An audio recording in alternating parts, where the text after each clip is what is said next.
Jono Sony A7IV ကိုကျွန်တော်ဟိုတနေ့ကကောင်းကောင်းကြီးရေချိုးပေးလိုက်တယ်ပေါ့နော်ဆိုတော့ဘယ်လိုရေချိုးပေးလိုက်လဲဆိုတော့ကျွန်တော်ကင်မရာတွေကိုကျွန်တော်ရဲ့ကင်မရာ body တွေကိုကျွန်တော်မိုးရသည်အဲ့လိုမိုးရေတွေကြရေတွေစိုးနေတဲ့အချိန်ရေတွေကြနေတဲ့အချိန်မှာကျွန်တော်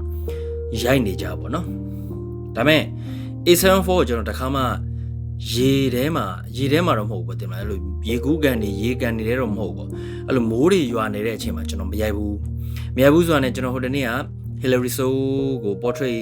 ရိုက်တော့ကျွန်တော် Sony A7IV ရဲ့ 50mm f 1.4 ဟုတ်တယ် size အဲ့ဒီ lens နဲ့ကျွန်တော်နှစ်ခုလုံးကိုရေဆိုခံပြီးတော့ရေဆိုပေးခံပြီးတော့ကျွန်တော်ရိုက်လိုက်တယ်ပေါ့နော်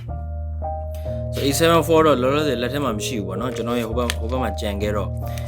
မြင်အောင်ကြည့်လိုက်ပေါ့နော်ဒီလိုပြလိုက်မှန်းလားA7IV ဒါတော့ A7IV ဖြစ်ပါတယ် A7IV ကို 50mm f 1.4 size နဲ့ရိုက်ထားတဲ့ behind the scene ကိုလည်းပြပေးမှဖြစ်ပါတယ်ပြီးတော့ကျွန်တော်ဒီ A7IV နဲ့ cinematic ကတ်လေးပေါ့နော်အဲ့လို B-roll slow motion ကတ်လေးလည်းကျွန်တော်ရိုက်ထားတာရှိပါတယ်အဲ့ဒါလည်းတစ်ခါတည်းထည့်ပြီးတော့ပြပေးထားပါတယ်မိုးရတဲ့ရှုဖြစ်ပါတယ်ထိန်းတာနန္ဒာရီဒီစီပါအဲ့လိုတန်တမနှလုံးမိုးမရွာဘူးအဲ့လိုရိုက်မဲ့အချိန်15မိနစ်လောက်ကြိုပြီးမိုးကရွာပလိုက်တာအဲ့လိုမျိုးအေးဆေးဖြစ်သွားတယ်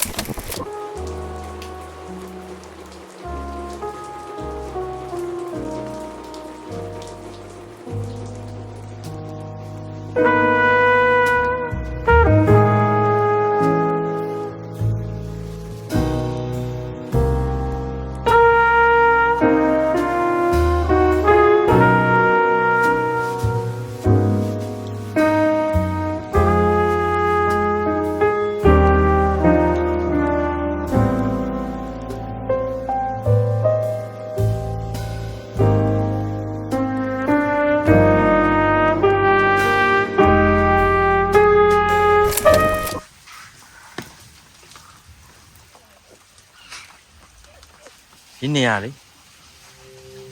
မိုက်တယ်လေ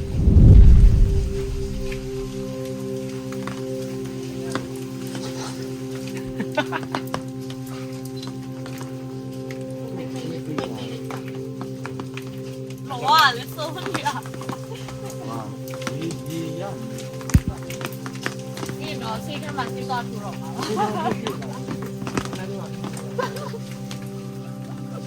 你哪一个？刚刚没干了。现在我们家人。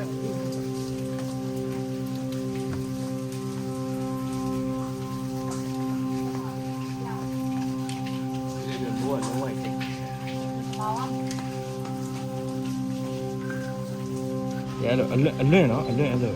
အခုဟိုဘိုင်းလောက်ထိပဲပါတယ်အေးစိုးနေအေးအဲ့မှာရှာဝါလှုပ်လိုက်ရှာအဲ့လိုပျော်ပြီးတော့အဲ့လိုသိရမလား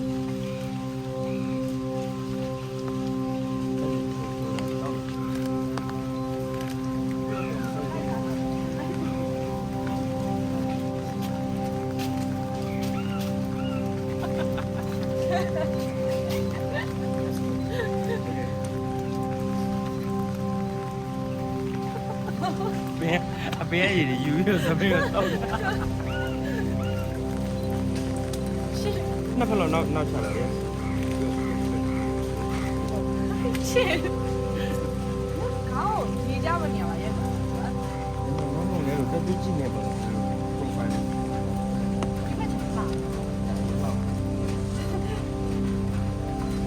ငါလည်းကြည့်阿哥对面这猪我们让我过家来了有一箱嘞一箱盖哩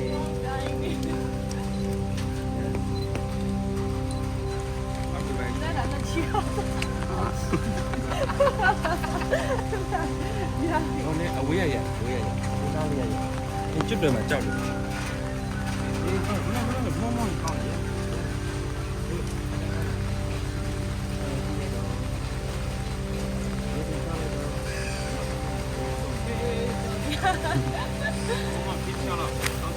这这个。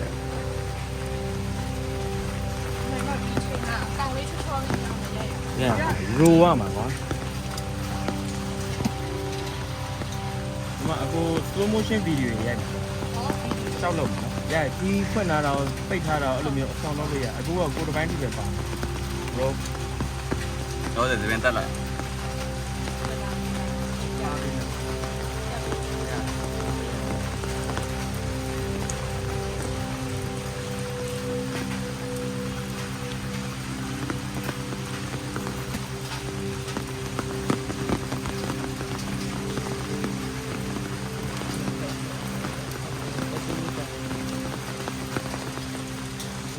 ဒီဘောက်ရှောက်သွားလားဒီ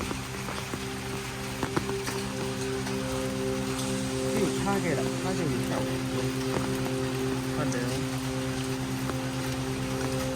ကျွန်တော်ရေးဆိုခံတယ်မှာ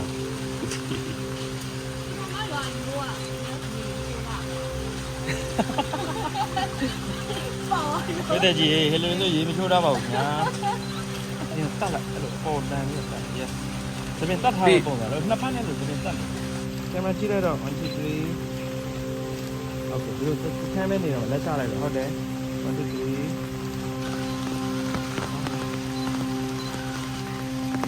hello Ready Ura yata yes yes right အလုံးနေလိုက်နော် oh my god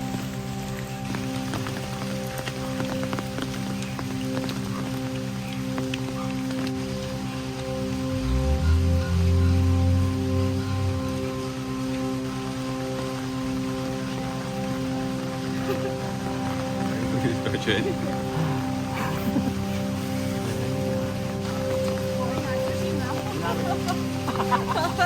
အရင်လာနေပြီခုတော့ကျွတ်ကျွတ်ခံစားချက်တွေရတယ်ကျွတ်လာနေဦး ဟုတ်တယ်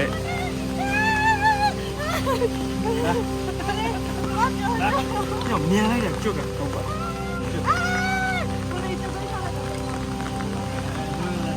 ဒီတော့လုံးမဆောင်ဘူး ပေါင်းနေပါတော့ အဲ့လိုမမြင်ဘူးအဲ့လိုမမြင်စရိုက်ချားတော့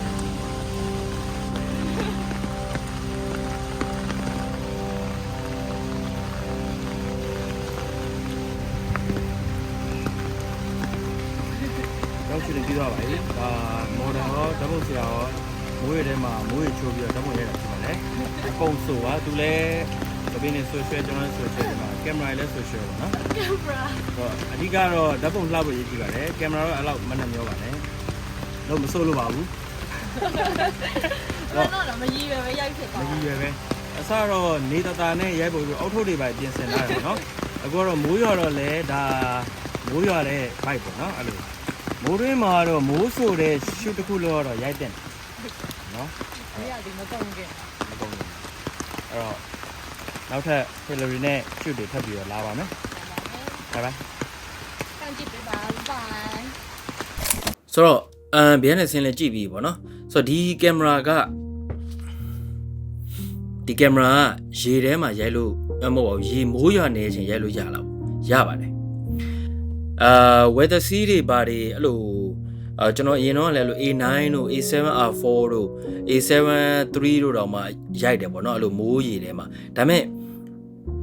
အဲ့ဒီတော့ရိုက်တော့မိုးရေဇက်ကမိုးရွာတဲ့နှုံးက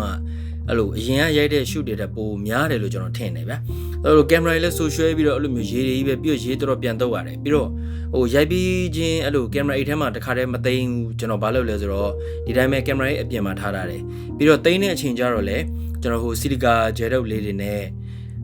ကင်မရာအိတ်ထဲမှာအရင်ထည့်ထားပြီးတော့မှကျွန်တော် dry box ကိုပြောင်းထည့်တယ်ပေါ့နော်ဆိုတော့ဟို weather resistant ဖြစ်တဲ့ weather seal ဖြစ်တဲ့ lens တွေ camera body တွေကိုအဲ့လောက်မိုးရွာတဲ့အချိန်မှာရိုက်လို့ရပါတယ်အဲ့လိုဟိုမိုးဘယ်လိုပြောမုန်တိုင်းကျနေတဲ့အချိန်မှာတော့မရိုက်နိုင်ဘူးဗျာအဲ့လိုတုံမိုးရွာတဲ့အချိန်မှာတော့ရိုက်လို့ရပါတယ်ပြီးတော့ကင်မရာကိုပြန်ပြီးထိန်းသိမ်းမယ်အဲ့လိုမျိုးရင်ခွေးမစုံအောင်လုပ်မယ်ဆိုရင်တော့ရပါတယ်သိပ်မကြခင်ချိန်တွင်းမှာကျွန်တော် video portrait practical workshop ရှိပါတယ်2ရက် workshop ပေါ့နော် video